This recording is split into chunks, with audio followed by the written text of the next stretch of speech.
Being a Sonic fan in 2019 is weird. It's disorienting. One minute you're getting a kiss on the cheek from an angel with Sonic Mania, and the next you're being punched to the ground and pissed on by Sonic forces. It's to the point now where people are saying the fan games are actually better than the official games. And with all this shit talk on Sonic Team, it reminded me of my past, when I was a young lad on my family computer, playing these online Sonic Flash games. Back then it was like all I did. Well, that and like watch Edgeworld, but that's besides the point. So today I thought we'd take a trip through memory lane looking at all of the old Sonic fan games I used to play, and take a look at some new ones, see how the scene has evolved over time. By the way, all the links to these games will be in the description, and the names of the people who made the game will be right here. Or here. Somewhere below the video. I don't really know how I'm gonna edit this. Starting with a classic, Ultimate Flash Sonic. It's a game made by a dude known as Menace.ch. It's pretty standard, just a 2D Sonic game with new levels and a few new mechanics. The main draw is that you have so many characters to play as. There's Sonic, Tails, Knuckles, and Cream, and if you put in the uber secret password, you can also get Amy and Shadow. They all kind of play the same, except Cream and Tails, who can fly. Also, whenever you jump in the game, it just kind of pushes you to the right a little, which is really weird. It makes jumping to the left a lot more difficult than it needs to be. And you don't have any invincibility when you get hit, so you can just get hit twice really quickly and die, which is a super fun mechanic. Overall, I'd say the game has held up despite the bugs and weird design choices. The levels are still fun, the bosses are still cool, and it's just a fun old time. Definitely recommend this one if you can handle some of its issues, since it can run on basically anything, and is a good time waster if you're in class. The next one is probably the weirdest of all of these old games. Sonic Battle Cards by NightFox27. In it, you play as Shadow, who I guess is trying to find something on this island. Then he meets up with Sonic, who's like, "Sup, dickhead, wanna play cards?" And Shadow's like, "No way! I'm gonna go be mysterious and edgy." And Sonic's like, "Hey, look, I got cards of your dead family." And Shadow's like, "Oh shit, now I gotta play this game." The gameplay is simple enough. It's basically a tutorial on how to play. After you shoot Sonic in the face with a cannon, you go to Tails' house and rob him of his cards before heading off to the city. And then the game ends. Yeah, this one was pretty short. It's basically just a demo. The idea of a Sonic card game intrigues me though. I'd love to see someone take a shot at this in the future. Next, I want to talk about a bunch of smaller fan games that I used to play back in the day. You've got Sonic Scene Maker, Sonic Bowling, Sonic Pac-Man, Sonic Tetris, Sonic Tic-Tac-Toe, and you get the idea. They were just kind of shitty versions of pre-existing games, but with Sonic. And to be honest, that was all my 5-year-old mind could really ask for. There isn't much to say about these since they're just normal games, but with Sonic slapped over them. So let's just move on to the next one. For this next one, I want you to imagine baby me going up to the family computer and looking up Sonic games online. And then this popping up.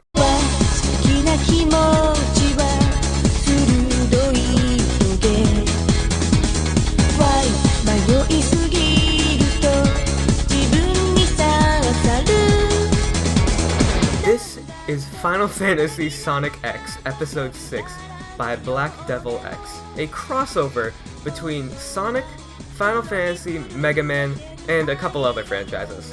I decided to place Episode 6 for this video because that's the one I grew up playing, and as soon as you start up the game, yeah, you can see where they got their inspiration from. To be honest though, this is a fucking banger of an intro.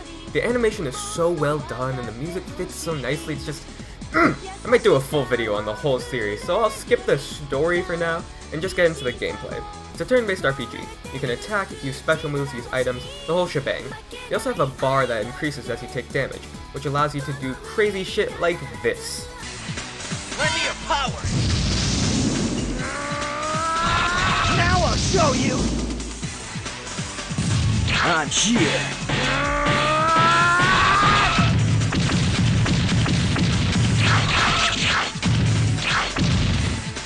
I'm not done with you yet.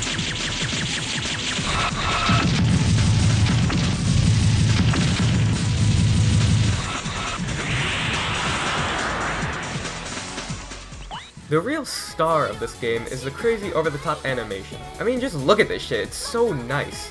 And how could I forget the cutscenes? Every scene is voice acted with some really witty dialogue.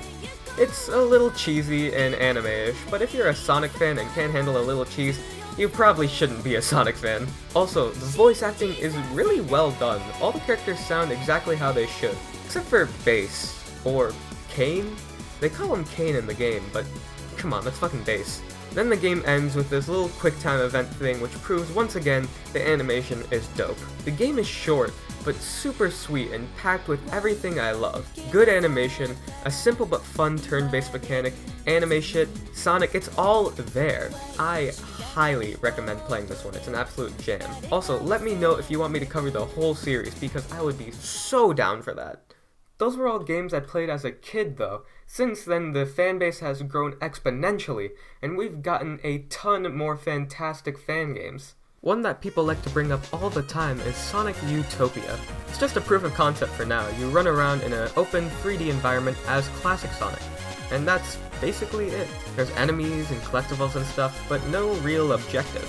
The real fun to be had in this demo is with the physics. Running, rolling, going through loop-de-loops, it all feels so clean and fun to control with this game. And there's more coming, though maybe not for a while. The creator of the game, The Great Launch, announced on Twitter that the full game is still on its way, and now they have a much bigger team working on it. It's a little disappointing they can't make their original 2019 date, but I'm happy to wait and see what's coming up for this little charming game.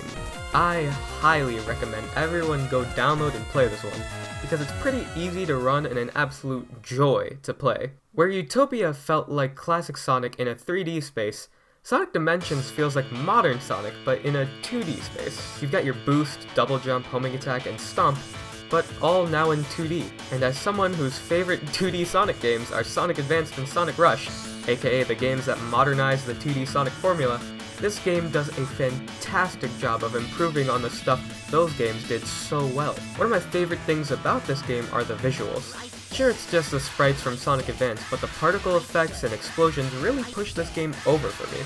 Also, I just have a huge soft spot for 16-bit graphics, especially when they're from the GBA. And with such great level design, music, visuals, it's hard not to love this game. To me, this game feels like what New Super Mario Bros. Did to the 2D Mario games.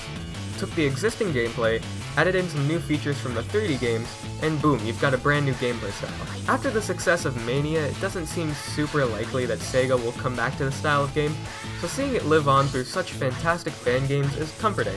Also, you can play as Shadow in this one, which makes it one of the best fan games of all time. Speaking of gameplay styles, Sega just refuses to go back to the adventure games. The adventure games were Sonic's first venture into 3D, and while janky, were still super fun. Then they made Sonic 06 and decided to throw away the whole style in favor of the boost formula.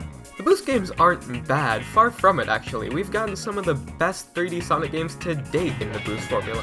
However, it's gotten a little stale, and many wish they would just take a crack at the adventure style gameplay again. Enter the Sonic Infinity engine. This engine takes a basic idea of what the adventure style feels like and absolutely runs wild with it. All the things you'd expect from modern Sonic is here and more. Of course, there's your boost, homing attack, stomp, but you also have the lightspeed dash and this new diving mechanic that feels straight out of Kingdom Hearts 3. The most notable thing about this engine, however, is how it looks. You know those old memes that are like, "This is what graphics will be in 2013?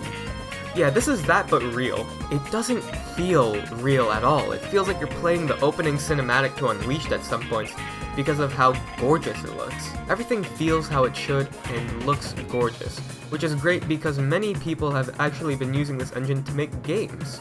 For instance, the Sonic Infinity Adventure Pack. It's a pack of 4 levels using the Infinity engine.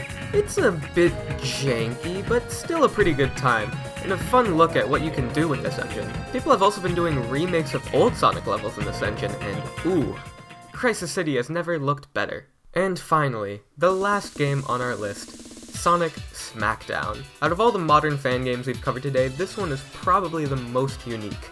Now, it's always been a sort of dream of mine that we'd one day get a Sonic fighting game of some kind. We've had Sonic the Fighters, but that doesn't really count. I mean an in-depth, modern Sonic fighting game.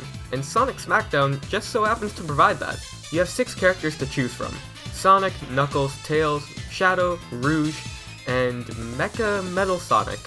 Odd choice, but Sure. There are also 4 stages: Green Hill, Sky Sanctuary, the Death Egg, and the Training Room. You've got your light, medium, and hard punches, your special, and you move back to block. It's pretty standard stuff. It's easy to learn and feels pretty good. The special moves are really fun.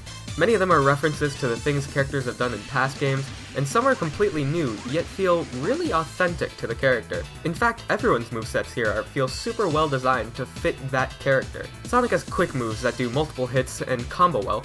Shadow's moves require more strategy, but when used effectively can be brutal. Knuckles uses raw power to get the job done, and so on and so forth. The only complaint I have about this game is the speed of it. It feels a little slow, which is normal for fighting games, but this is Sonic we're talking about. You know, the guy whose whole thing is speed. If they made everyone's movement speed just a little faster, I think this would be setting up one of the best fan-made fighting games ever. And that's it. That's all the fan games I wanted to talk about.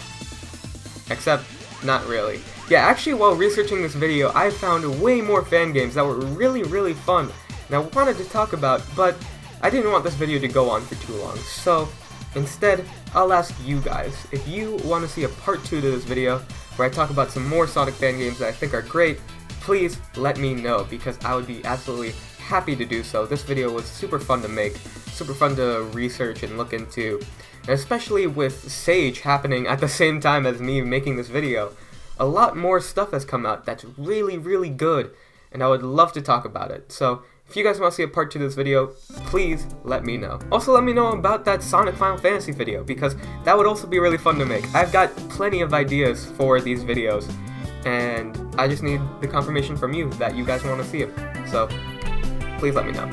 But, thank you guys so much for watching today's video. If you enjoyed it, click that like button, subscribe if you want to see more videos like this. Again, we will probably do more of these if you guys want to see it.